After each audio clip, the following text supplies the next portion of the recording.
ओम गुरुर्ब्रह्मा गुरुर्विष्णु गुरुर्देवो महेश्वरः गुरुर्साक्षात् परब्रह्म तस्मै श्री गुरुवे नमः। सीताराम समारंभां रामानंद मध्यमाम् अस्मदाचार्य पर्यन्तां वन्दे गुरु परम्पराम्। अखंड मंडलाकारं व्याप्तं येन चराचरं तत्पदं दर्शितं येन तस्मै श्री गुरुवे नमः। बोलिए परम पूज्य गुरुदेव महाराज की जय हो।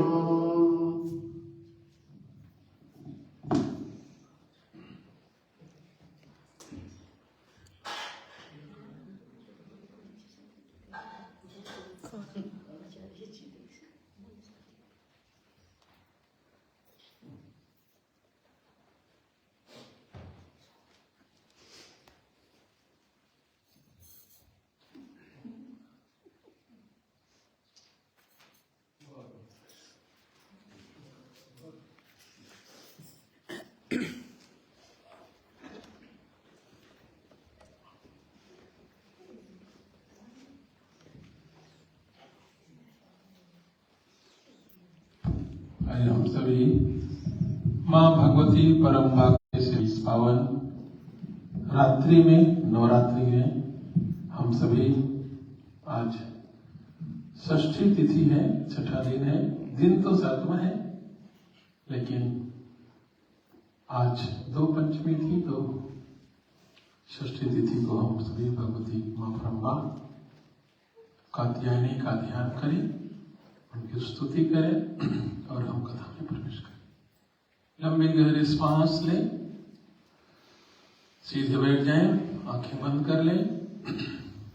थोड़ी देर, चाहे 1 मिनट की क्यों न हो, पूरा ध्यान माँ भगवती परम्बा के चरणों में हुआ आपका, और भगवती का ध्यान, भगवती के श्री चरणों का ध्यान।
जयन्ते मंगला काले भद्रकाले कपालिने दुर्गा क्षमा शिवा धात्री स्वाहा स्वधा नमोस्तुते।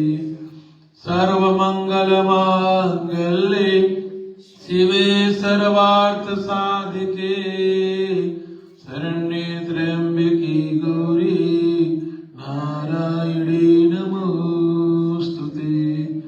सीताराम समारंभा रामानंद मध्यमाम् अस्मदाचार्य पर्यन्तां वन्दे गुरु परम्पराम्। अखंड मंडलाकारं व्याप्तं येन चराचरं तत्पदं दर्शितं येन तस्मै श्री गुरुवे नमः। ओम विश्वानिदेव सवितरदुरितानि परार्सु यद्भद्रं तन्नासु। शांति शांति शांति।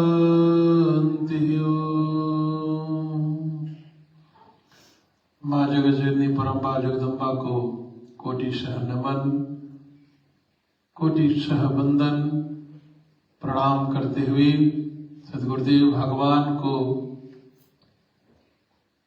अंतःकरण में महसूस करते हुए उन्हीं की छत्र छाया में आज ब्रह्मर्षि आश्रम नीदरलैंड के प्रांगण में लगभग 7 दिनों से हम सभी बड़े ही भाव से, बड़े प्रेम से और माँ भगवती की कृपा से नवरात्रि का अनुष्ठान कर रहे हैं। और माँ भगवती ने जिससे जो करवाना चाहती है ना, उसी को सेलेक्ट करती है। ये सबको मौका भी नहीं मिलता। कहते हैं, तुलसीदास जी ने लिखा है श्री रामचरितमानस में, अति हरि कृपा जाय पर होई, पाऊ देहि मार्ग सोई। जिसके ऊपर बहुत बड़ी कृपा होती है, जिस जीव के ऊपर परमात्मा अति हरि कृपा। आप सोचो कि नवरात्रि है, सभी लोग नवरात्रि की साधना में लग जाए, सभी लोग नवरात्रि की उपासना करने लगे, माँ भगवती की साधना करने लगे, तो नहीं होता ऐसा, सब नहीं कर सकते। जिसके ऊपर भगवान कृपा करता है, तो आप लोग समझना कि आप लोगों के ऊपर भगवान ने कृपा की है कि आप नवरात्रि के दिन समय निकाल करके सायंकाल, रात्रि, जब भी समय होता है, भगवती की चरणों में जाकर बैठ करके उनका गुणगान करते हो या सुनते हो।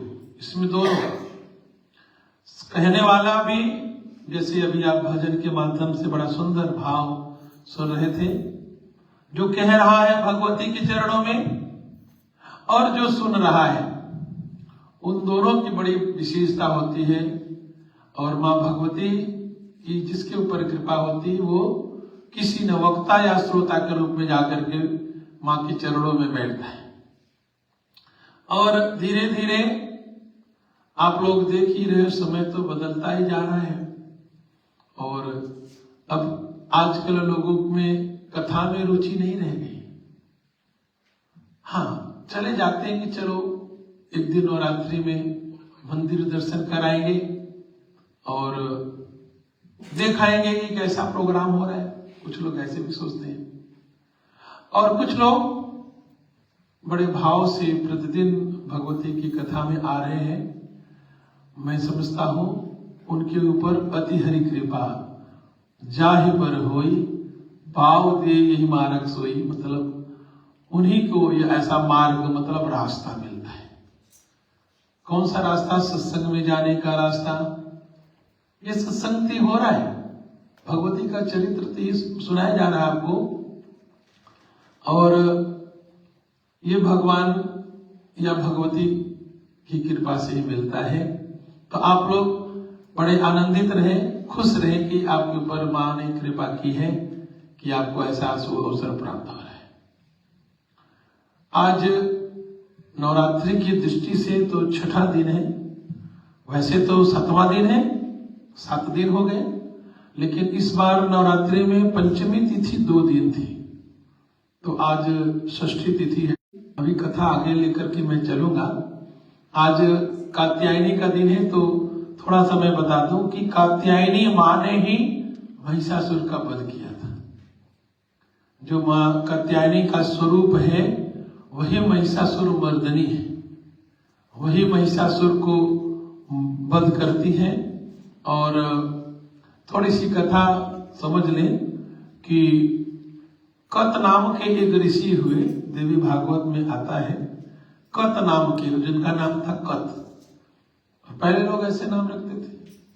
कत नाम के ऋषि थे और उनके पुत्र कात्य हुए, मतलब कत ऋषि के जो पुत्र हुए कात्य, और उन्हीं का नाम फिर आगे चल करके ऋषि कात्यायन बना पड़ा।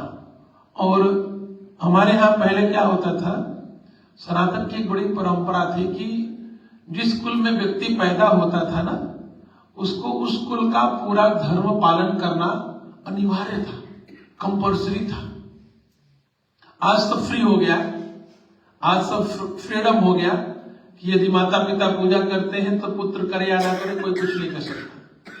लेकिन थोड़े से पीछे जाएंगे तो आपको समाज में बड़ा सुंदर स्वरूप दिखाई देगा कि जो माता पिता करते थे पूजा आराधना यज्ञ अनुष्ठान, पुत्र को भी वैसा करना पड़ता था और करते थे बड़े खुशी से।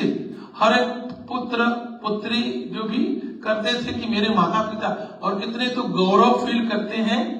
अब क्या, अब तो लोग रहे नहीं, कि मेरे माता पिता ऐसा करते थे और आज मैं भी ऐसा कर रहा हूं। तो आज की जनरेशन तो माता पिता चाहे जितना मर्जी साधना करें, उनको कोई मतलब ही नहीं, वो प्राउड नहीं फील करेंगे। आपकी चाहे कोई भी कैसी संतानें हो, ये तो विचारधारा खत्म हो गई। कहां से खत्म हुई? ज्यादा दिन नहीं, 30 वर्ष पीछे जाइए तो आपको पता लगेगा कि पहले ये विचारधारा थी कि जो माँ बाप करते थे, पुण्य काम करते थे, यज्ञ करते थे, तो जब घर में जो बड़ा बच्चा होता था उसको अपने पिता का सारा जब जिम्मेदारी मिलता था तो वो सब कुछ करता था। धर्म का अनुष्ठान करने का विषय, और नवरात्रि उपासना ये बहुत विशेष उपासना है। हाँ, भारत से दूर होकर के हमारे पूर्वज या आप लोगों के पूर्वज, मैं भी कहूं जो यहां बस गए पश्चिम के देशों में, और फिर भी उन्होंने अपनी संस्कृति को जीने के लिए प्रयास किया और जी रहे हैं। लेकिन जो मूल संस्कृति थी ना, मूल, वो कहीं ना कहीं वातावरण के प्रभाव से बदल गई। और नवरात्रि में मैं आपको बता दूं, ये शब्द का अर्थ ही नवरात्रि, 9 रात्रि, ये दिन से नहीं है। लेकिन आज क्या होता है, रात्रि में कोई जागना ही नहीं चाहता। इस बार हम आपसे बताएं, मैं अपने मन की बात सोचा था आज आप लोगों से शेयर करूंगा। मैंने सोचा था कि प्रोग्राम थोड़ा 10 बजे 10:30 बजे खत्म करेंगे, ताकि कि रात्रि के कुछ प्रहर में लोग मंदिर में भगवती के सामने बैठे हो।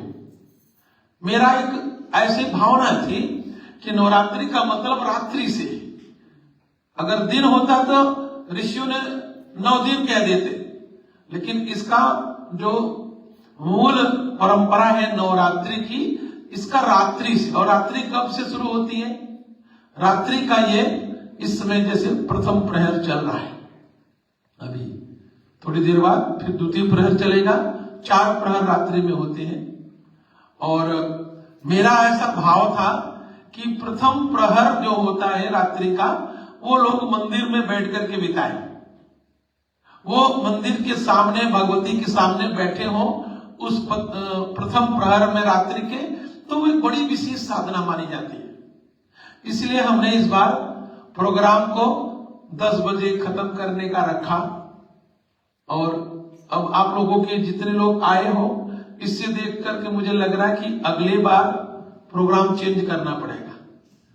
मतलब कि लोगों ने जब कार्ड में देखा कि इनका प्रोग्राम 10 बजे खत्म होगा, तो लोगों ने कहा ठीक है, हम इस मंदिर जाएंगे नहीं, हम उस मंदिर जाएंगे जहां 9 बजे खत्म हो रहा है। तो ऐसा कुछ लोगों को समस्या आई है। तो हमारा तो भाव ये था कि लोग नवरात्रि के रात्रि के प्रथम प्रहर में कम से कम भगवती के सामने बैठे तो हों। और मैं आपको बताऊं, अभी भी मैं ऐसे बहुत से संत को, ऋषियों को, महापुरुषों को जानता हूं जो 9 दिन सोते नहीं, पूरी रात्रि वो जाग करके भगवती का मतलब पाठ करते हैं, भगवती की अर्चना करते हैं, भगवती की स्तुति करते हैं, भगवती के बीज मंत्रों का जप करते हैं, बहुत से ऐसे यज्ञ करते हैं पूरे रात में। ऐसे बहुत से आश्रम आज भी भारत में हैं जहां पे नवरात्रि के दिन पूरी रात्रि में साधना की जाती है। हम यहाँ पे भी कर सकते हैं, ये जो इतना बड़ा आश्रम है, लेकिन शायद करने वाला मैं अकेला ही होऊंगा, बाकी के लोग कोई नहीं होंगे।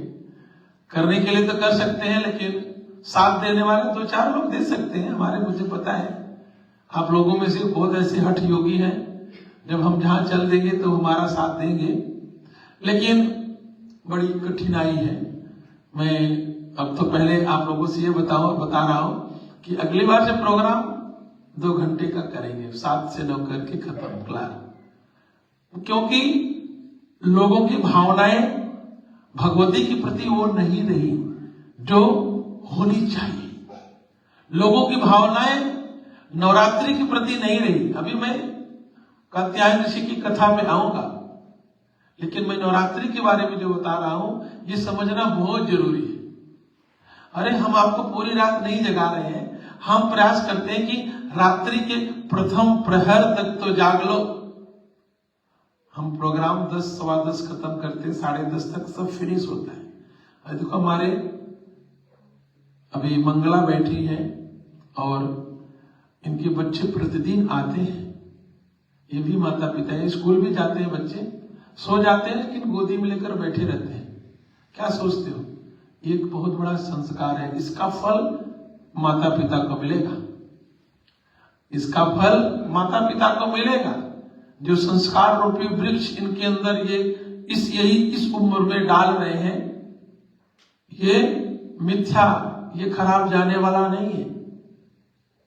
ये उन सभी बच्चों में से अलग बच्चे होंगे जिनके माँ बाप शांतानंद जी हमारे और मंगला ये संकल्प लिया है कि नहीं, बच्चे बैठे रहेंगे, सो जाएंगे, मेरे गोदी में सो जाएंगे, लेकिन हम इनको प्रतिदिन 9 दिन नवरात्रि में मंदिर लेकर जाएंगे। ये मैं तो सोचता हूं ऐसे संकल्प करने वाले एक ही हमारे नॉलेज में ये भी एक ही माँ बाप है, और मैंने किसी को देखा नहीं कि ऐसा भी संकल्प करने वाला कोई माँ बाप है। अब बताओ, मैं तो कहता हूं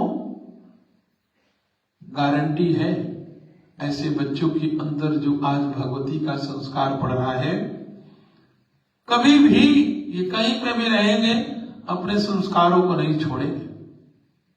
जब इस उम्र में आपने इनके अंदर ये संस्कार डाल दिया और वो एक वृक्ष के रूप में उनका जीवन बन गया, और फिर आगे ये लोग बड़े प्रसन्नता से जीवन जिएंगे, क्योंकि उनको पता है कि हमारे बच्चे किस प्रकार के संस्कारी थे। नहीं तो पूरे जीवन माँ बाप घर में भय में जीते कि मेरे बच्चे के साथ कुछ हो ना जाए, मेरे बच्चा गया कुछ हो ना जाए। माँ बाप हमेशा डर में और भय में जीते हैं, लेकिन जो अपने संस्कार अपने बच्चों के अंदर डालते हैं, संस्कारों को देते हैं, वो निर्भय होकर जीते हैं। हमें पता है हमारे माँ बाप कभी डरते नहीं थे, उनको पता है हम चाहे कहीं चले जाएं, उनको पता है कि इसके अंदर जो संस्कार है, संस्कारों पे वो निश्चिंत किसी के साथ भेज देते थे, कहीं भी भेज देते, कहीं भी उनको किसी चीज का भय नहीं था। उनको पता था कि मैंने जो संस्कार दिए हैं वो बहुत मजबूत है, बहुत मजबूत है, वो कहीं रहेगा, संस्कारों को जिएगा। और हमारा सनातन धर्म ना, जब संसार देने का समय होता है, हम लोग क्या करते हैं, हम लोग वहां पे कहीं ना कहीं आलस दिखा देते हैं, लेजी हो जाते हैं। आपको बताऊं, हमारे यहां बहुत से ऐसे महापुरुषों के जीवन की गाथाएं लिखी गई, और शिवाजी के जीवन की गाथा लिखी गई। शिवाजी को शिवाजी बनाने वाला कौन था पता है? उनकी मां। शिवाजी को वीर बनाने वाली उनकी मां थी। और एक मां जब कोई संकल्प कर लेना तो वो पूरा हो करके ही रहता है। मैं ये प्रमाण से कह रहा हूं, मैं ये आपको प्रसन्न करने के लिए नहीं कि आप सोचो मैं आपको खुश करने के लिए बात कर रहा हूं कि आज फूल करके डब्बा हो जाओ आपको खुश करने के लिए, लेकिन नहीं, मैं ये बात इसलिए कह रहा हूं कि एक मां जब कोई संकल्प कर ले, हाँ, लेकिन मां को सिर्फ संकल्प करके बैठ जाए नहीं, मां को भी अपने जीवन में त्याग और तपस्या करनी पड़ती है। हर एक मां संकल्प करती है उसका बच्चा अच्छा हो, लेकिन होता नहीं, क्योंकि संकल्प कर बैठ जाती है और कुछ करती नहीं। एक बार शिवाजी तलवार की शिक्षा लेकर के आए तो घर पर अपनी तलवार को जहां रखनी चाहिए वहां नहीं रखा और मां के पास आ गए। तो मां से कहा मुझे भोजन दो। मां ने कहा तुम्हें भोजन नहीं मिलेगा। कहा क्यों? कहा आज तुमने ऐसा काम किया है कि मैं भोजन नहीं दूंगी, आज तुम भूखे रहोगे। कहा क्यों?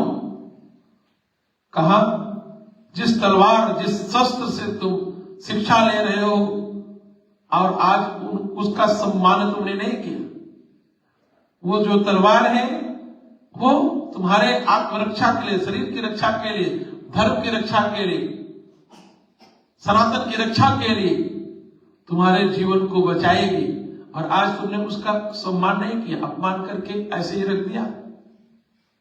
तो वो समझ गए, तुरंत अपनी मां से माफी मांगा। कहा कि मां आज के बाद ये गलती कभी नहीं होगी और जाकर के तलवार को अच्छे से म्यान में रख करके जहां रखते थे वहां पर रख करके आए। ऐसे शास्त्रों में बहुत सारी कहानियां हैं, लेकिन मैं बात कर रहा था नवरात्रि की कि नवरात्रि का मतलब है रात्रि से।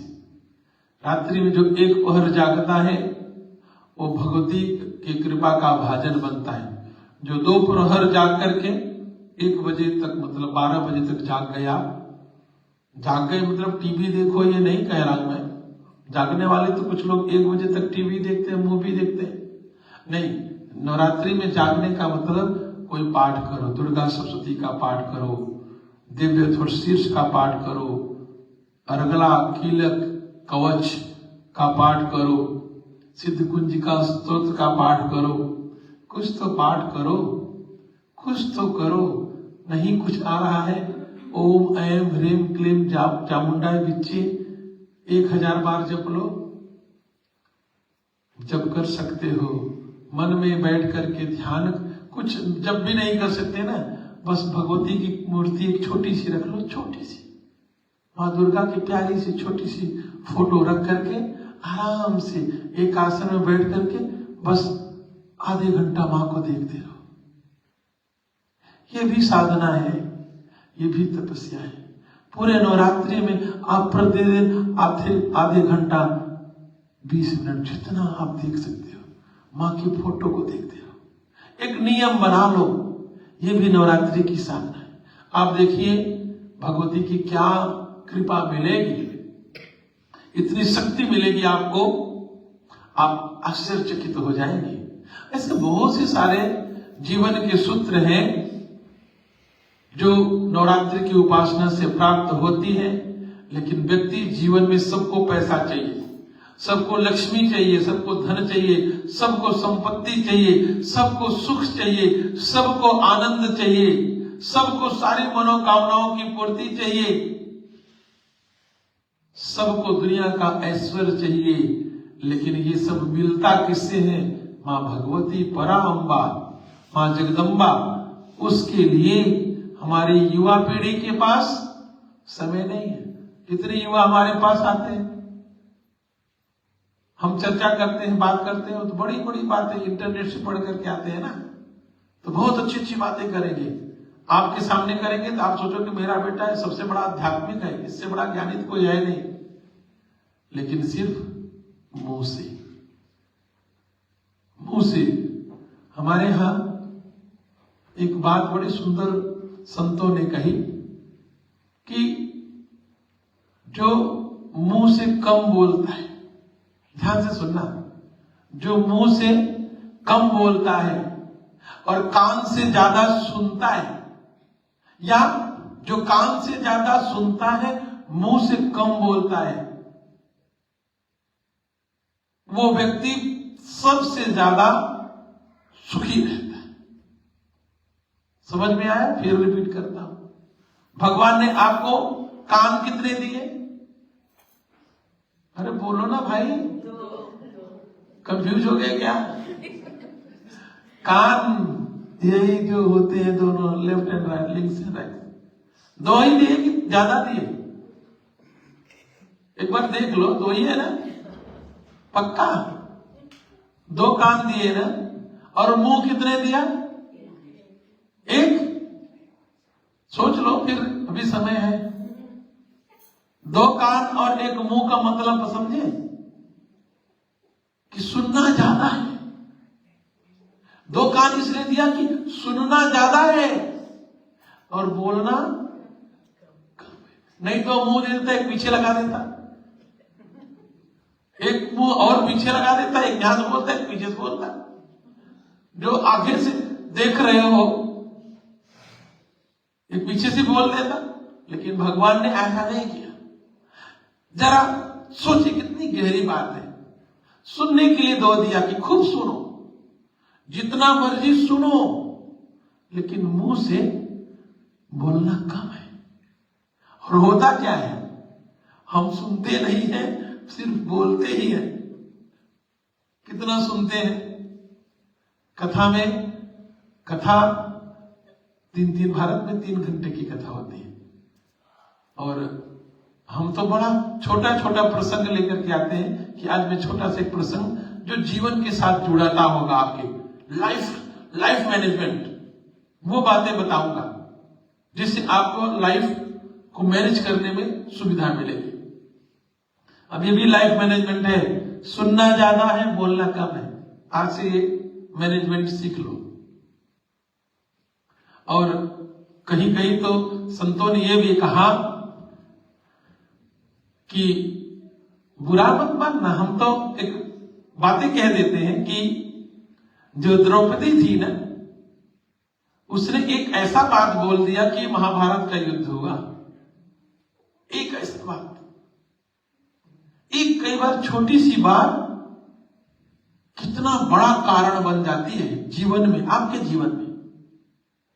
एक छोटी सी बात बहुत बड़ा रूप ले लेती है। एक छोटी सी बात से डाइवर्स हो जाता है, एक छोटी सी बात से रिश्ते टूट जाते हैं, एक छोटी सी बात से बहुत गहरा संबंध समाप्त हो जाता है, छोटी सी बात से। इसलिए बोलना बहुत समझ करके बोलना है। क्या कहा था द्रौपदी ने? अंधे का बेटा अंधा। गाली थी, किसके लिए कहा था? दुर्योधन के लिए। बस इतना ही कहा था कि अंधे का बेटा अंधा। बस यही बात दुर्योधन को लग गई।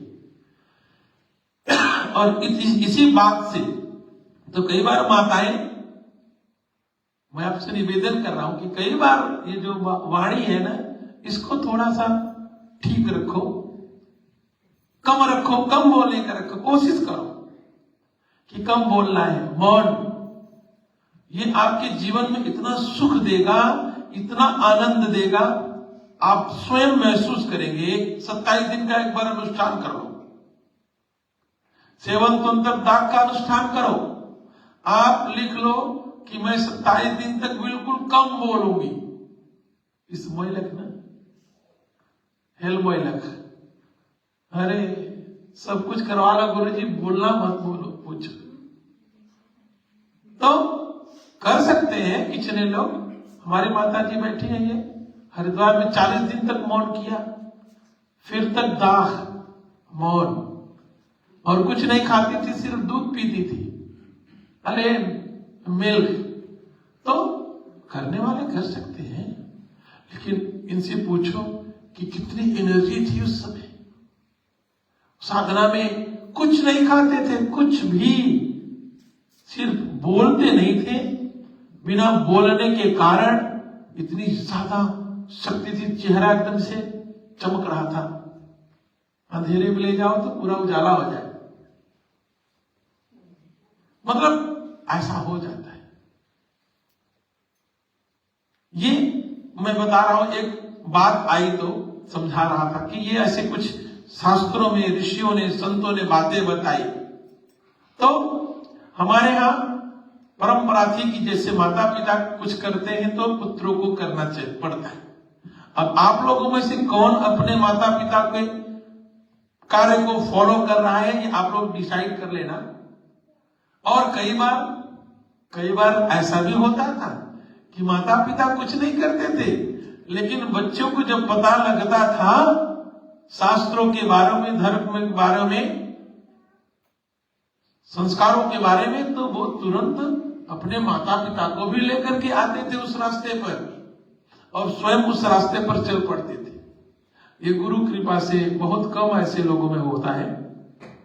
तो हमारे यहाँ जो ऋषि कात्यायन हुए, जो कत्य के पुत्र थे, उन्होंने अपने पिता के मार्ग पर चल करके बहुत तपस्या की और तपस्या करने के बाद उनको इच्छा हुई कि मेरे को एक पुत्री चाहिए, पुत्री। और पुत्री कैसे चाहिए? जैसे मां भगवती दुर्गा वैसी पुत्री। बड़ी भारी इच्छा रख ली, कोई छोटा मोटा संकल्प नहीं। पुत्री तो पुत्री हो, लेकिन परअंबा जैसी पुत्री हो। अब वो मां भगवती की आराधना करने लगे, मां दुर्गा की तपस्या करने लगे। अब जरा देखिए, देवी भागवत में शुरू से लेकर के अंत तक तपस्या की बात होती है। कोई राक्षस भी पैदा होता है, दैत्य भी पैदा होता है, वो भी तपस्या करता है। तपस्या क्या समझ रहे हो? आज आप थोड़ा सा तपस्या के बारे में, तपस्चरण के बारे में समझ लो। तपस्या तो सुना है ना, तपस्या, तप क्या है? तप क्या है कि जो कार्य आप परमात्मा की प्राप्ति के लिए, परमात्मा के द्वारा दिखाए गए मार्ग के द्वारा, शास्त्र के द्वारा दिखाए गए परंपरा पर या शास्त्र के सिद्धांतों पर चल करके नियमित रूप से अपने जीवन में प्रतिदिन अलकदार, प्रतिदिन उस प्रक्रिया का निश्चित रूप से पालन करें, उसको तपस्या कहते हैं। जैसे आपको 1 घंटे प्रतिदिन यदि ध्यान करना है, 1 घंटे प्रतिदिन अगर जाप करना है, नाम जप करना है, तो आप 1 घंटे प्रतिदिन कर ही रहे हो। कोई काम आ जाए, लेकिन 1 घंटे आपने जाप करना ही करना है। अब कहोगे जाप क्यों करूं, मुझे क्या है? अरे जाप जब तक नहीं करोगे तो शरीर के अंदर आपकी शुद्धि नहीं आएगी, और ये जो अंदर में मन है, आत्मा है, वो परमात्मा से मिलने की योग्य नहीं रहती। उसको योग्य बनाना पड़ता है, उसको प्योर करना पड़ता है। शरीर का कर्म है। शरीर में कितनी सुंदर भोजन होता है ना, कितना सुंदर मिठाई, लड्डू होता है, खाते ही अंदर, जैसे यहां से अंदर चला जाता है, फिर जब निकलता है तो आप उसको देख नहीं सकते, उल्टी आ जाएगी। जितना बढ़िया दुकान पे सजी हुई मिठाइयां, भोजन, अच्छे से अच्छा भोजन बाहर कितना सुंदर दिखाई देता है, लेकिन जैसे ही आप उठा करके इस शरीर में डालते हो, उसका पूरा स्वरूप बदल जाता है, आप उसको देख नहीं सकते। शरीर तो ऐसा है, शरीर के अंदर ऐसा है। इसलिए ये बता रहा है कि जितना मर्जी सुंदर चीज खाओ, वो मलज बन ही जाता है। इसलिए हमें इसकी सफाई करना जरूरी है। तो इसलिए संतान या जीव तपस्या करता था। राक्षसों ने किया, देवताओं ने भी किया, सभी ऋषि मुनियों ने किया, और सारे गृहस्थ भी पहले तपस्या करते थे। तपस्या क्या? वो समय निकाल करके यज्ञ करते थे, समय निकाल करके अनुष्ठान करते थे, समय निकाल करके रामायण गाते थे, समय निकाल करके एक साथ उठते बैठते थे, भजन कीर्तन करते थे, यज्ञ अनुष्ठान करते थे। मतलब अपने परमात्मा की प्राप्ति के लिए वो अपने जीवन में कुछ न कुछ समय निकालते थे। आप लोगों ने देखा, निकालते थे ना पहले पूर्वज, रामायण पढ़ते थे और यज्ञ करते थे। तो उसी प्रकार से जिस परिवार में जो पैदा होता था वो करता था। तो कात्यायन ने तपस्या शुरू की और तपस्या करते करते भगवती को प्रसन्न किया, और भगवती जब प्रसन्न हुई, प्रकट होकर के पूछा कि कात्यायन तुम क्या चाहते हो? कहा मां, मैं एक पुत्री चाहता हूं अपने जीवन में, और पुत्री वो भी जो आपके जैसे ही हो, कोई आपका सब्स्टिट्यूट नहीं, जो आपके जैसे ही हो। क्या कभी भारत या पूरी दुनिया पे किसी मां ने जब अपना संतान पैदा करती है, कभी ऐसा किसी मां ने सोचा है? पैदा होने के पहले जब वो जीव गर्भ में आता है, 2 महीने का होता है, 8 हफ्ते का, 10 हफ्ते का, कौन सी ऐसी मां है कि सोचती है कि मैं एक ऐसे भगवती जैसे पुत्री को जन्म दूं? कौन सी ऐसी मां है जो सोचती है कि मैं राम जैसे पुत्र को जन्म दूं? कौन सी मां ऐसी सोचती मैं प्रहलाद जैसे पुत्र को जन्म दूं? कितनी माएं ऐसी हैं बताओ? कोई मां नहीं है ऐसा। या आप लोगों ने अगर पुत्र को जन्म दिया तो क्या सोच करके दिया? अब कहोगे उतना तो हमें ज्ञान ही नहीं था। संकल्प आपका जब मां के गर्भ में संतान आता है तो वहीं से प्रारंभ हो जाता है। प्रहलाद की कथा सुनते हो ना? प्रहलाद हिरण्यकश्यप के पुत्र, एक राक्षस के दैत्य के पुत्र थे, और वो भगवान के बहुत बड़े भक्त थे। वो पूरे जीवन उन्होंने पैदा होते ही ओम नमो भगवते वासुदेवाय मंत्र का जप करते थे। और उसके प्रहलाद जी के पिता ने कितना बार समझाया, लेकिन वो कहा नहीं, मैं विष्णु भक्त हूं। कहा नहीं, तुम अपने कुल के खिलाफ कर रहे हो काम। कहा नहीं पिताजी। पिता के समझाने पर भी, और पिता ने कितना उसको मारने का प्रयास किया, उसको प्रताड़ना दी, लेकिन प्रहलाद अपनी भक्ति से नहीं हटे। कहानी क्या है, बड़े शॉर्ट में समझो। जब हिरण्यकश्यप की पत्नी कयाधु गर्भवती थी, पेट में बच्चा था, तो देवताओं को पता चला कि हिरण्यकश्यप को एक पुत्र होने वाला है, तो देवता लोग चिंतित हो गए। चिंतित इसलिए हो गए कि हिरण्यकश्यप तो एक बहुत बड़ा राक्षस था ही, वो सोचने लगे कि एक नया राक्षस और पैदा हो जाएगा तो हम लोगों का जीवना और दुर्भर हो जाएगा। तो देवताओं ने मीटिंग की, फरखादनी, सभी देवताओं को बुलाया फरखादनी करने के लिए। और मीटिंग में ये एक लॉ पास हुआ कि ऐसा करते हैं कि कयाधु के पेट में जो बच्चा है वही खत्म कर देते हैं। राम नाम सत्य हो जाएगा, ना बच्चा पैदा होगा, ना राक्षस होगा। सबने कहा ठीक है, बहुत बहुत सुंदर विचार। देवताओं ने कहा ठीक है, लेकिन अब बात आई, खत्म कौन करेगा? सबकी हिम्मत डाउन। कोई किसी की हिम्मत नहीं है कि किसी की मां के गर्भ में जाकर के गर्भ को नष्ट करे। तो नारद जी मुस्कुराते हुए कहा, क्योंकि फरखादरी में नारद जी भी थे, उन्होंने कहा कि चिंता मत करो, ये काम मैं करूंगा। सभी ने कहा भाई देवर्षि हैं, कुछ कर सकते हैं, इनको लोग पाप लगेगा, दोष लगेगा, इनका तो छोड़ो, कोई बात नहीं। देवर्षि मुस्कुराते हुए हिरण्यकश्यप के भवन में, राजभवन में पहुंच गए और देख रहे हैं कि कयाधु सोई हुई थी, और वो जा करके धीरे से उसके कान में ओम नमो भगवते वासुदेवाय का मंत्र दे दिया। और जो बीच पेट में जो बच्चा पैदा हो रहा था प्रहलाद, उसने वो मंत्र ग्रहण कर लिया। बस इतनी सी बात हुई, उसके कान में उन्होंने ओम नमो भगवते वासुदेवाय का मंत्र दिया, और प्रहलाद जी ने ग्रहण कर लिया। मां के पेट में से उनको गुरु का मंत्र मिल गया, और जब पैदा हुए तो वही भगवान के भक्त हो गए।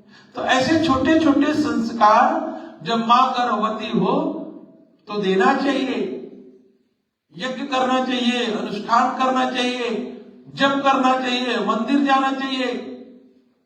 इससे हमारे जीवन में शुद्धि आती है। इससे जब हमारा संतान होगा तो भगवान का भक्त होगा। समझ रहे हो कि नहीं? जब आप बच्चे को जन्म दे रहे हो, आप मंदिर भी नहीं जा रहे हो एक दिन, क्योंकि ये तो नौटंकी बहुत बढ़िया होता है, आजकल होने लगा। डॉक्टर के पास जाएंगी, उधर जाएंगी, लेकिन जहां से एनर्जी मिल रही वहां नहीं जाएंगी। किसी ऋषि के पास, किसी गुरु के पास, किसी मंदिर, किसी सत्संग में नहीं जाएंगे। और फिर संस्कार कहां से मिलेगा? और फिर वो कमी, जब संतान आता तो है दुनिया में, लेकिन वो भगवान का भक्त नहीं रहता। अब जितना मर्जी बाहर से जो मर्जी डालने की कोशिश करो, आपके हाथ कुछ नहीं आएगा। इसलिए मैं आपको जो बता रहा हूं, संस्कार तो अंदर से ही 2 महीने बाद से ही प्रारंभ हो जाते हैं, जैसे प्रहलाद के जीवन में थे। और यहां पे भगवती पराअंबा से उन्होंने जो वरदान मांगा कि मुझे आप जैसी पुत्री चाहिए, भगवती ने कहा कि तो बहुत कठिन है, मेरे जैसे तो कोई संसार में, इस पृथ्वी ब्रह्मांड में है ही नहीं, तो मुझे ही आना पड़ेगा। मेरे जैसा, भगवती के जैसा कोई दूसरा सब्स्टिट्यूट है ही नहीं। तो मां भगवती ने कात्यायन को जो वरदान दिया, और बाद में कहते हैं कात्यायन के संकल्प से मां भगवती प्रकट हुई थी। और पहली पूजा भी महिषासुर के वध के बाद पहली पूजा मां कात्यायनी की ऋषि कात्यायन ने ही किया था, पहली स्तुति। तो कथा आती है महिषासुर की। अब आप पता लग गया आपको कि मां भगवती कात्यायनी का जन्म कैसे होता है। ऋषि पुत्री थी और उनका जन्म एक और कथा के आधार पर हो रहा है यहाँ पे देवी भागवत में। कल आप सुन रहे थे कि जब महिषासुर सभी देवताओं को बंदी बना लिया और राज्य करने लगा, यज्ञ का भाग लेने लगा, सभी देवताओं को यज्ञ का भाग न मिल रहा है, त्राही त्राही मच गई, तीनों लोकों में त्राही त्राही मच गई, क्योंकि देवताओं को भोजन न मिले, भूख के मारे तलब करके घूमे देवता, सभी देवताओं को उठा करके जेल में भी डाल दिया। तो कहते हैं ब्रह्मा जी जाकर के भगवान विष्णु से प्रार्थना करते हैं कि आप ही कुछ करो। भगवान विष्णु कहते हैं देखो मैं कुछ नहीं कर सकता, इसको वरदान मां भगवती ने दिया है। कहा चलो आओ हम लोग साथ में चलते हैं कैलाश, भगवान शिव शंकर से कुछ कहते हैं, शायद वो कुछ कर दे। ब्रह्मा विष्णु भगवान शंकर के पास आए और प्रार्थना करने लगे कि देवादिदेव महादेव आप ही कुछ कर दो, ये महिषासुर त्रिलोक विजयी होकर के बहुत बड़ा अत्याचार कर रहा है। भगवान शंकर ने भी कहा देखो देवताओं आपको पता ही है हम भी कुछ नहीं कर सकते, क्योंकि इसको वरदान तो भगवती ने दिया है अमर होने का, किसी देवता से नहीं मरेगा, किसी दानव से नहीं मरेगा, किसी मानव से नहीं मरेगा, किसी पशु पक्षी से नहीं मरेगा। ये मोह जो है ना, महिषासुर कौन है? मैं कल बताया था, ये महामोह है। मोह सकल व्याधिन कर मूला, सारे व्याधियों की जड़ है मोह। ये महिषासुर इतना इतना बलवान है कि इसको मारने में देवता लोग भी हार जाते हैं।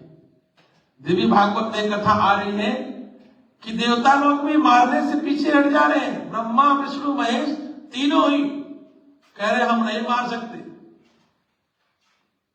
और तुलसीदास जी ने लिखा है तिनते पुण्य उपजहि बहुसूला। जीवन में जो सूल है, सूल मतलब कांटे, तिन मतलब उससे, किससे? मोह से। तिनते पुण्य उपजहि बहुसूला, मतलब कि जो सूल जीवन में कांटे जो आपके हैं, कांटे मतलब दुख है, कांटा मतलब दुख। कांटा मतलब ये नहीं कि कोई कांटा चुभा रहा है आपको, नहीं। यहां कहने का मतलब कि जीवन में जो दुख है ये मोह से ही हो रहा है। ये शास्त्र कह रहा है, तुलसीदास जी रामचरितमानस में भी लिख रहे हैं कि मोह सकल व्याधिन कर मूला। मोह हमारी सारी व्याधियों की, सारे रोगों की, सारी समस्याओं की, सारे दुखों की जड़ है और यही महिषासुर है। अब यहां पे कोई देवता नहीं मार पा रहा है तो आप जितना मर्जी देवताओं की पूजा कर लो, जब तक भगवती की पूजा नहीं करोगे तो महिषासुर मरेगा ही नहीं। जब तक मां दुर्गा की पूजा नहीं करोगे महिषासुर नहीं मरने वाला। ये बात सोच लो, क्लियर है बिल्कुल। भगवती की पूजा के बिना, मां दुर्गा के कृपा के बिना आपके जीवन का मोह नष्ट नहीं हो सकता। देवी भागवत का ये सिद्धांत है और ये सिद्धांत जिस जीव ने अपने अंदर उतारा, जिस जीव ने, जो ऋषि ने, संत ने, महापुरुष ने, योगी ने, तपस्वी ने, जिसने अपने अंदर ये उतारा कि मुझे अपने मोह को दूर करना है। मोह एक बहुत बड़ा अंधकार है और आप इसको साधारण रूप में नहीं समझ पाएंगे। जीवन में उलझने बहुत है, जीवन फंसा हुआ है, जीवन में कुछ रास्ता नहीं दिखाई दे रहा, चारों तरफ अंधकार है, सुख तो है ही नहीं, आनंद तो है ही नहीं, उलझनों पे उलझन, समस्याओं पे समस्याएं,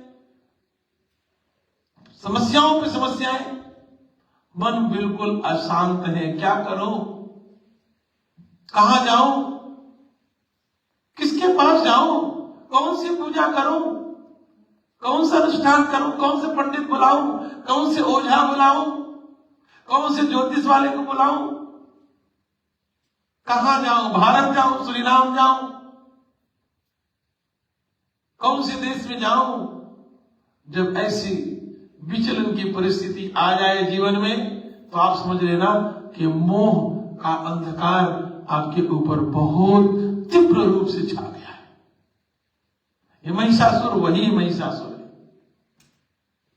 जो इतना बलवान है, बहुत बलवान है। और मां भगवती को मारने के लिए ब्रह्मा, विष्णु, महेश उस भगवती से प्रार्थना करते हैं महिषासुर कैसे मरे, क्योंकि मां भगवती ने वरदान दिया। अब तीनों सोच रहे हैं कि हम क्या करें।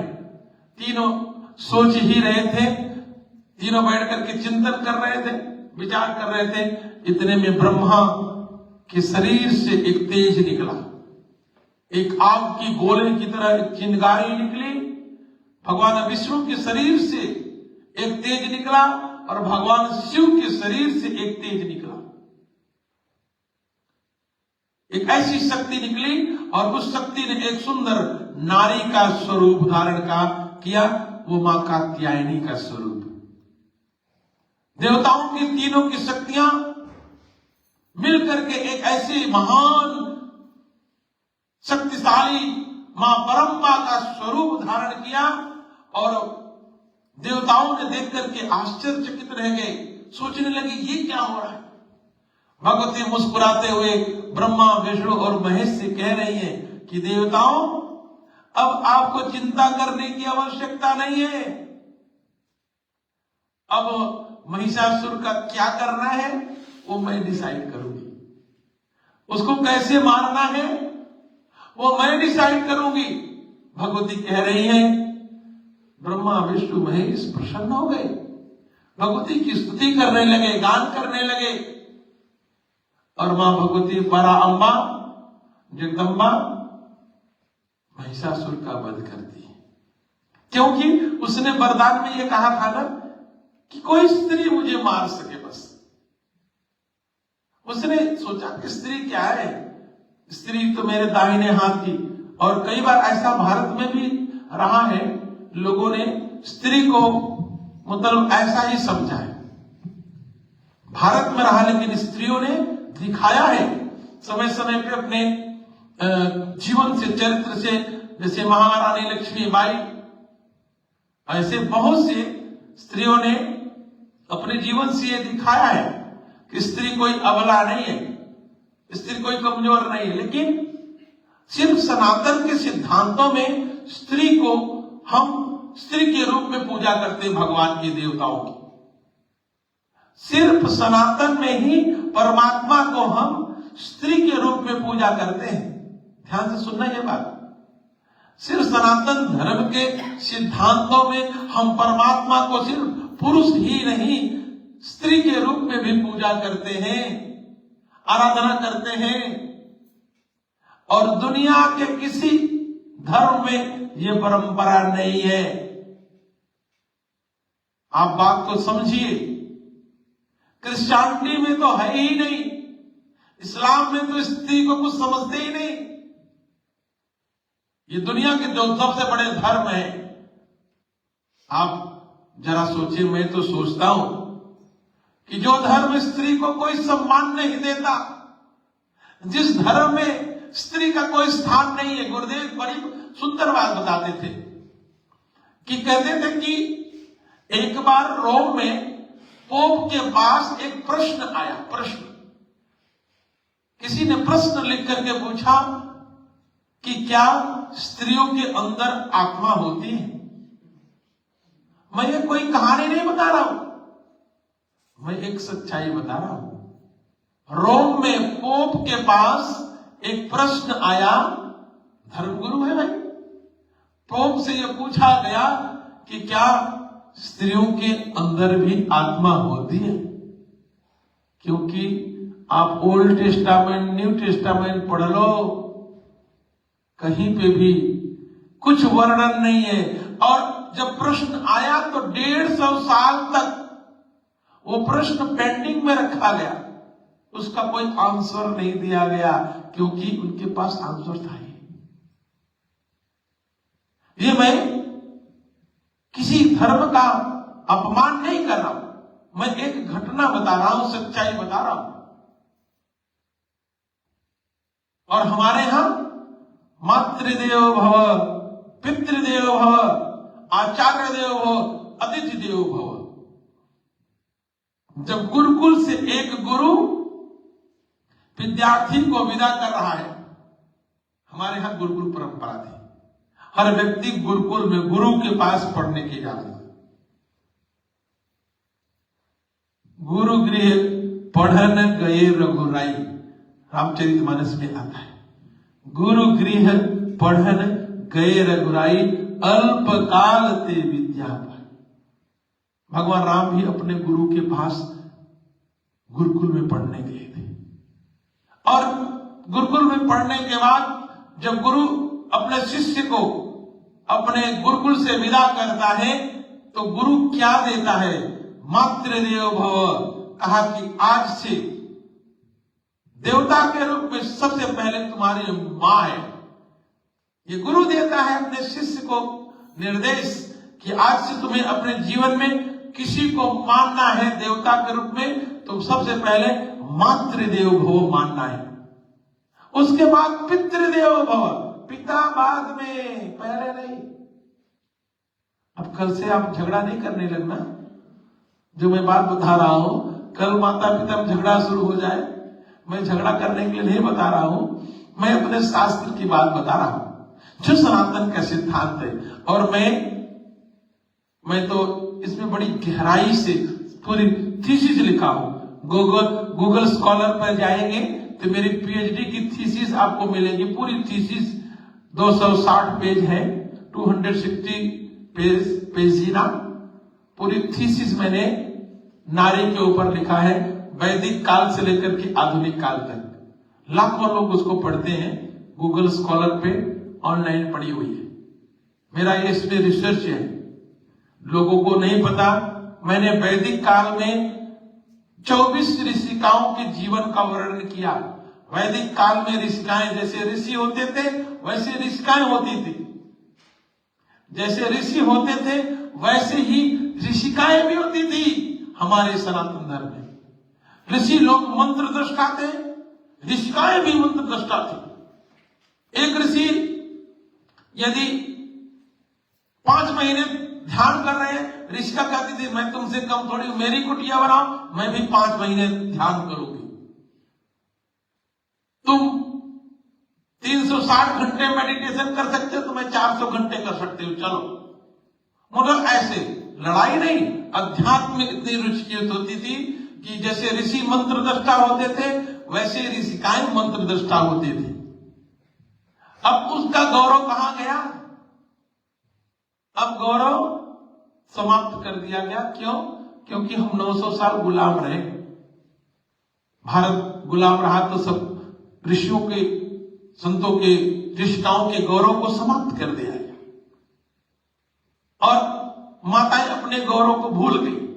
जो उनका गौरव था, जो उनकी आइडेंटिटी थी, बस श्रृंगार करना बचा, बस मेकअप रह गया, श्रृंगार करना रह गया, बस यही सारी चीजें। जो साधना तपस्या की बातें थी वो सब समर्चट,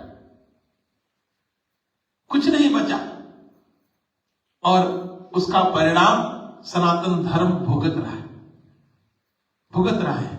अभी यहीं पे कोई एक डांसर आ जाती आधे कपड़े पहनकर नाचने वाली ना, तो यहां जगह नहीं होता। आधे कपड़े पहन करके जो नाचती है, कोई डांसर या कुछ सिंगर कहो, कुछ भी कहो, तो वहां पे कार्ता 150 यूरो फटाफट जाएगा और 2 घंटे का प्रोग्राम, वो भी गाना किसी दूसरे का होता है, लाइव गा करके सबका पैसा अंदर। लेकिन वो सत्संग में नहीं जाएगा। इसका परिणाम ये सनातन धर्म का लोगों को मिल रहा है। मैं तो कहता हूं अगर यही स्थिति रहेगी तो आगे जो सनातन धर्म को परिणाम मिलेगा वो हम और आप देखेंगे। ज्यादा दूर नहीं है, हमारे और आपके सामने दिखाई देगा। अगर यही स्थिति ऐसी चलती रही, हम नहीं संभले, जिस गौरव से हम जीते थे हम अपने गौरव को भूल गए।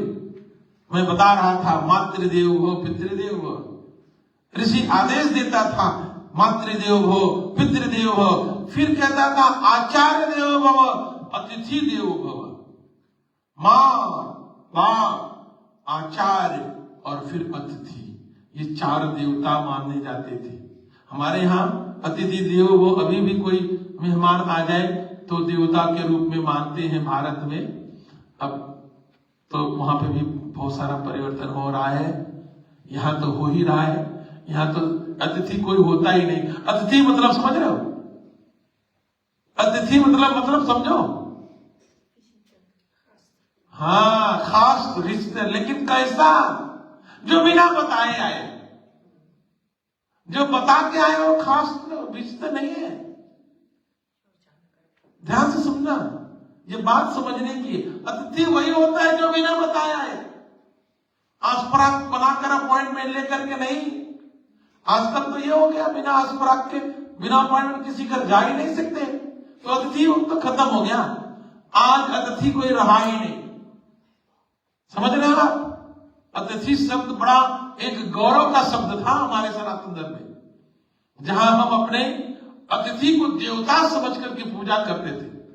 कोई अतिथि आ जाए, अब हम तो, मेरे जीवन तक था, मैं जब पल बढ़ रहा था, छोटा सा था, मैं जीवन को शुरू कर रहा था, तो मेरे यहाँ, मेरे घर में, मेरे गांव में ये परंपरा थी कि कोई आ जाए, बिना बताए आ जाए, तो इतनी खुशी होती थी, इतनी घर वालों को खुशी होती थी जब बिना बताए कोई आ जाए।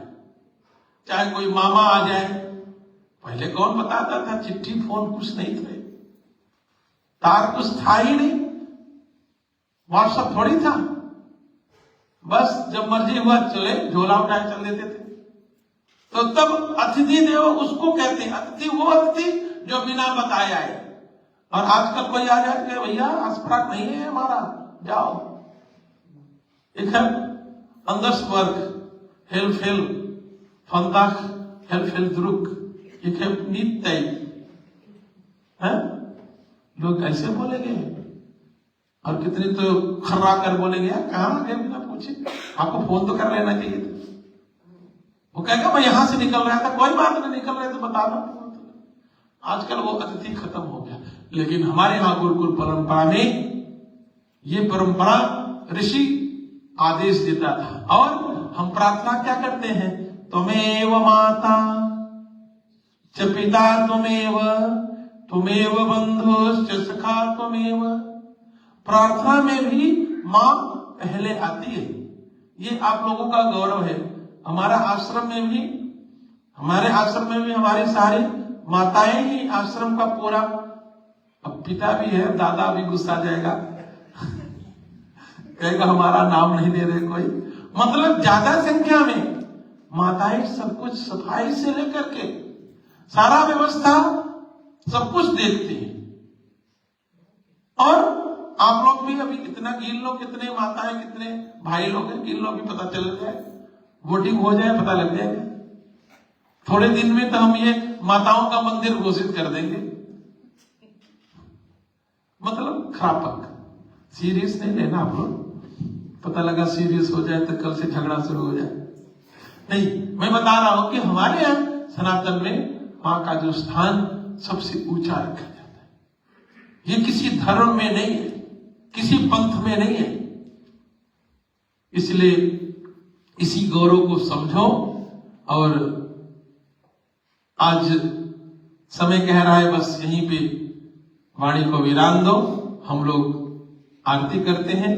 अभी 3 दिन कथा और होगी, 10 दिन तक बोलता है, 3 दिन और होगी। इसी सनातन की गौरव की चर्चा करते हुए, भगवती की चर्चा करते हुए, भगवती की चरित्र को जीवन के चरित्र के साथ जोड़ते हुए हम लोग समझने का प्रयास करेंगे। मां परम्बा की बहुत बड़ी कृपा है। आप सभी को ये सुंदर अवसर प्राप्त हुआ है। आज कथा के मुख्य यजमान हमारे बड़े ही श्रद्धावान परमाराध्य गुरुदेव की कृपा पात्र परिवार, मूलचंद परिवार, सुरेंद्र मूलचंद, मुक्ति मूलचंद और इनके सुपुत्र आनंद मूलचंद, सतीश मूलचंद और ब्रह्मानंद मूलचंद, पूरे पुत्र वधू और सभी बच्चे क्लैन के अंदर मिलकर के संकल्प से आज के इस यज्ञ का बड़े सुंदर ढंग से स्पॉन्सर किया है। और प्रातः काल पूजा भी की है, अर्चना भी की है। और परमाराध्य गुरुदेव के पक्के शिष्यों में से एक हैं, जो अपने जीवन से, अपने श्वास से ये संकल्प लिया है कि जब तक श्वास है हम परमाराध्य गुरुदेव का कार्य करते रहेंगे। इन दोनों के जीवन का संकल्प ब्रह्मर्षि आश्रम नीदरलैंड के लिए बहुत सराहनीय, बहुत वंदनीय है। प्रारंभ से जब ये आश्रम प्रारंभ हुआ तो ये लोग आश्रम के प्रारंभ से लेकर के नींव के पत्थर कहते हैं ना, फाउंडेशन के रूप में इस आश्रम को प्रारंभ किया। और अभी तक आश्रम के प्रति वही भाव और वही श्रद्धा, वही सेवा रखते हुए तन मन धन से पूरा प्रयास करते रहते हैं। जब भी कुछ मिलता है समय, ऐसे अनुष्ठान, ऐसे यज्ञ इत्यादि में पूरे परिवार के साथ सम्मिलित होने का प्रयास करते हैं। भगवान से, मां भगवती परम्बा जगदम्बा सदगुरुदेव भगवान से यही प्रार्थना है कि ऐसे जो धर्मज्ञ लोग हैं, जो सनातन की सेवा कर रहे हैं, उनको शतायु दीर्घायु दे, उनको कम से कम 100 साल तक की आयु दे, ताकि वो लोग अपने जीवन से सनातन की सेवा करते रहें, गुरुओं की सेवा करते रहें, गुरु परंपरा की सेवा करते रहें। और सच्चा शिष्य वही है जो जीवन के अंतिम समय तक अपने गुरु परंपरा को न छोड़े। पक्का शिष्य वही है जो एक बार गुरु परंपरा से जुड़ गया और उस परंपरा में जिए। जो परंपरा को छोड़ करके चला जाता है वो दुनिया में इतना बड़ा कृतज्ञ होता है, कहते हैं भगवान भी उसके उस दोष को कभी माफ नहीं करते। इसलिए सनातन धर्म की ये परंपरा हम लोगों को जीवन का सिद्धांत बताती है, जीवन का दर्शन कराती है। और हम सभी ऐसी परंपरा से जुड़े हुए हैं और इसी परंपरा के आनंद को लेकर के जिए और अपने जीवन में सुख आनंद की प्राप्ति करें। इसी के लिए हमारा प्रयास रहता है। आओ मिल करके सनातन धर्म को मजबूती दें, सनातन धर्म की परंपरा को हम लोग पहले अपने जीवन में जिए और समाज के लोगों को, दूसरे लोगों को जीवन जीने की प्रेरणा दें। इन्हीं शब्दों के बाद साथ एक बार पुनः वाणी को विराम देने से पहले कल कार्यक्रम है, परसों है और फिर बुधवार को है, और 3 दिन का कोई यजमान नहीं है। मतलब कोई भगवती, हमारे जितने भक्त थे वो सब यजमान बन गए। आज 7 दिन हो गया, 7 भक्त, अभी 3 दिन बाकी है, कोई यजमान नहीं है। तो कोई भी अपनी इच्छा से कल भगवती की पूजा में भाग लेना चाहे, पूजा करना चाहे, तो आश्रम का थोड़ा सा कुछ शुल्क रखा हुआ है। पूजा के सामान का जो भी कुछ होता है उसको दे करके पूजा कर सकता है, यज्ञ कर सकता है, और भंडारे का अलग से है, जो कुछ कोई दे सकता है दे, नहीं तो भंडारा तो होगा ही, वो तो होता ही रहता है। हम तो चाहते थे कि पूरे दिन कम से कम 9-10 यजमान तो मिले, लेकिन मुझे ये कहते हुए थोड़ा प्रसन्नता कम हो रही है कि 10 यजमान 6 महीने बाद 10 परिवार या 9 परिवार नहीं खड़ा होता कि हम लोग एक दिन का यज्ञ कर लें। और इस यज्ञ में बहुत ज्यादा खर्चा नहीं आता, आश्रम का ही सब कुछ होता है, आश्रम ही करता है। इसमें थोड़े से आप एक यज्ञ करने जाओ, घर पे बहुत सारी व्यवस्थाएं करनी पड़ती है, बहुत सारा चीज अरेंज करना पड़ता है। यहाँ तो यज्ञशाला अपनी है, यहाँ तो सब कुछ अपना है, और बड़ी आसानी से एक दिन का अपने परिवार के साथ मिल करके परिवार के कल्याण के लिए आप लोग यज्ञ कर सकते हो। तो अभी 3 दिन बाकी है। जो लोग ऑनलाइन सुन रहे हैं, नीदरलैंड में रहने वाले लोग जो आ सकते हैं, नहीं आ सकते, आप हमें अपने परिवार का नाम बता दीजिए, हम उनके संकल्प से भी यज्ञ अनुष्ठान और कल की पूजा अभिषेक भगवती का कर सकते हैं। इसलिए यही आप लोगों से निवेदन करता था, आप लोग सोचना, और कल सुबह तक भी समय है, 9 बजे तक बता सकते हो, क्योंकि पूजा लगभग 9:30 बजे, हम 10 बजे शुरू करते हैं। तो आप लोग अगर भाग लेना चाहें तो बताना। इन्हीं शब्दों के साथ एक बार पुनः सभी को बहुत बहुत शुभकामना, मंगल कामना। माँ भगवती परंपरा की इस प्रकार से कृपा बनी रहे। माँ पराम्बा आपके जीवन में अपने आशीर्वाद देते हुए आपको सुखी और शांति की विशेष रूप से कृपा करें। हरिओम दर्शन। आइए सभी लोग खड़े हो जाएंगे, हम लोग आरती करेंगे। ओम नमो भगवते वासुदेवा। ओम नमो भगवते वासुदेवा। ओम नमो भगवते वासुदेवा।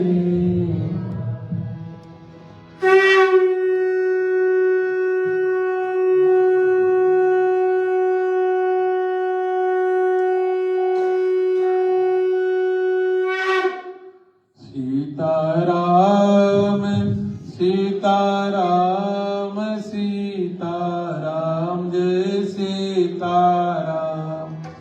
राधे श्याम राधे राधे श्याम।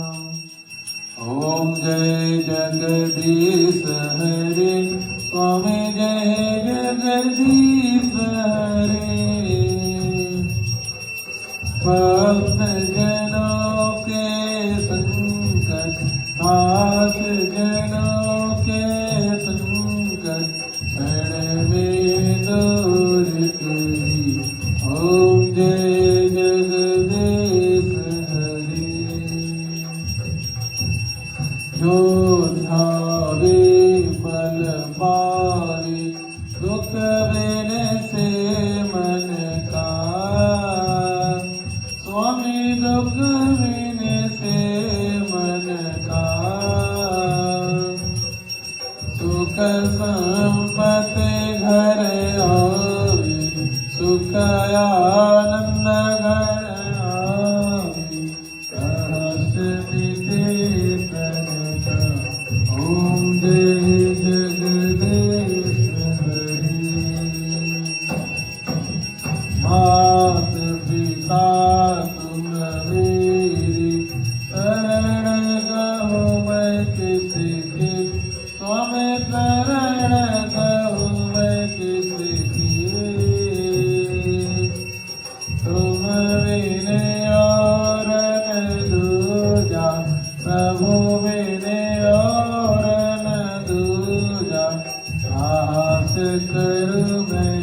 की। ओम जय जगदीश हरे। तुम पूर्ण परमात्मा तुम अंतर्यामी। स्वामी तुम अंतर्यामी। पार ब्रह्म परमेश्वर पार ब्रह्म परमेश्वर। ओम जय करुणा की सागर तुम पालन करता। स्वामी तुम रक्षा करता। मैं सेवक तुम स्वामी मैं सेवक तुम स्वामी कृपा करो हरता। ओम जय जगदीश हरे। तुम हो एक गोचर सबके प्राणपति। स्वामी सबके प्राणपति। इस विध मिलो दया में इस विध मिलो कृपा में तुमको मैं कुमति। ओम जय जगदीश हरे।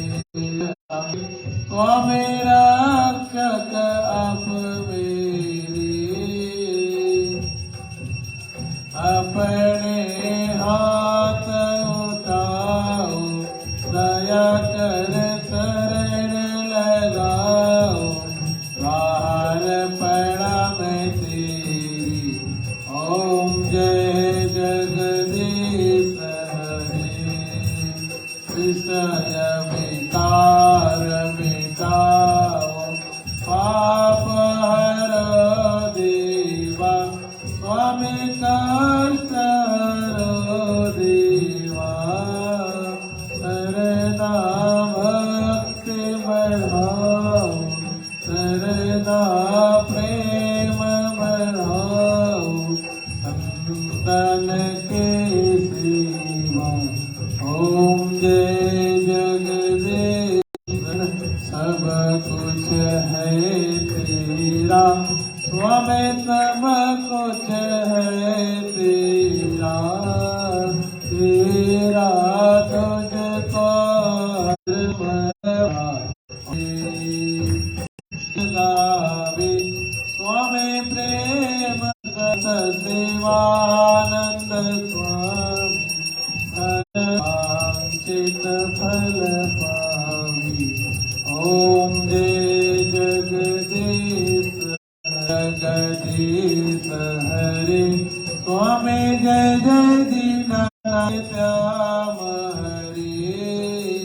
भक्त जनों के संकट ताप सेवाला दूर करी। ओम जय जगदीश हरे। कर्पूर गौरम करुणावतार संसार सारं भुजगेन्द्रहार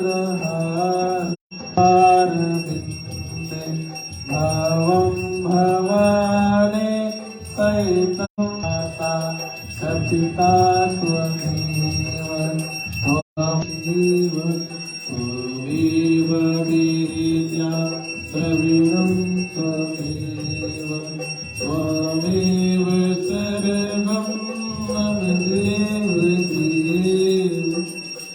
सर्वे भवन्तु सुखिनः सर्वे सन्तु निरामयाः सर्वे भद्राणि पश्यन्तु मा कश्चित् दुःखभाग् भवेत्। ॐ पूर्णमदः पूर्णमिदं पूर्णात् पूर्णमुदच्यते पूर्णस्य पूर्णमादाय पूर्णमेवावशिष्यते। ॐ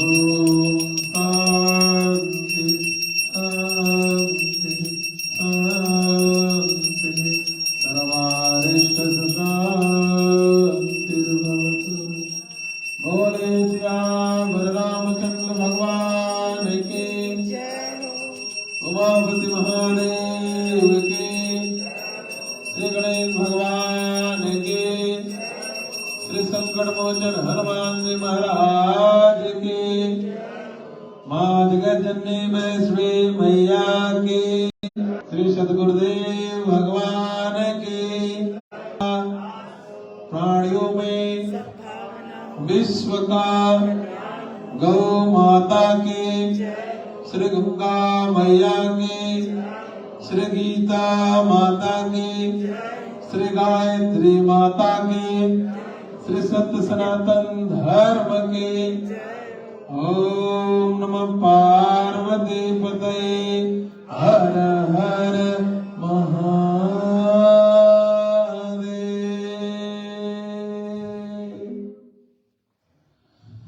हरि भगवती के चरणों में मंगल कामना, शुभकामना की प्राप्ति के लिए याचना।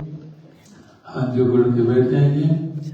हे मेरी माँ, हे मेरी जगदम्बिका, हे मेरी भवानी, हे मेरी करुणेश्वरी, आज शारदीय नवरात्रि के इस पावन रात्रि में आपके चरणों में बैठ करके मैं बहुत सुकून प्राप्त कर रहा हूँ मैया।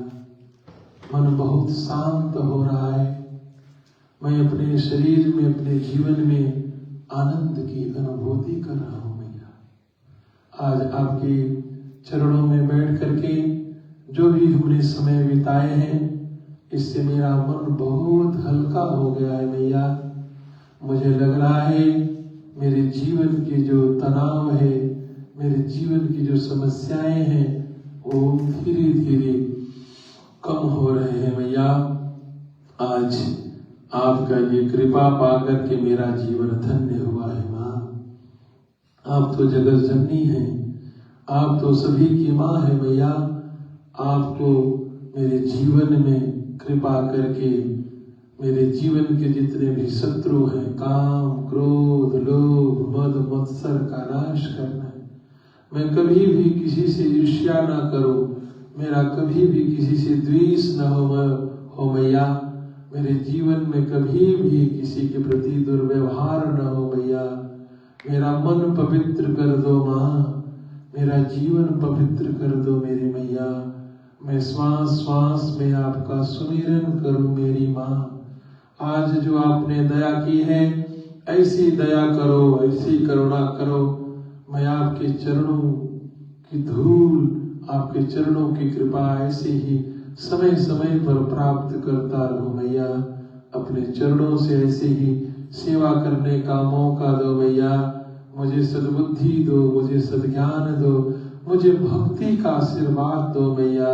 मुझे जीवन के अच्छे मार्ग पर चलने के आशीर्वाद दो मैया। मेरे जीवन के समस्त अंधकार का नाश करो मैया। मेरे शरीर के कष्टों का, पीड़ा का नाश कर दो मेरी जनजगनी। हे मेरी मैया, ऐसी कृपा कर दो। हे मेरी जगदीश्वरी, ऐसी दया कर दो। ओम श्री रामचंद्र कृपाल भज मन हरण भव भय दारुणं नवकंज लोचन कंज मुख कर कंज पद कंदारुणं कंधर्पयनरित अमित चलिनव नीरनीरज सुंदरं पटभेदमानव तड़ित रुचि सुच नौमि जनक सुतावरं भजो दीनबन्धु दानव दैत्यवंश कंदनं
शीतले तुलसी भवानी पूज पुनि पुनि मुदित मन मंदिर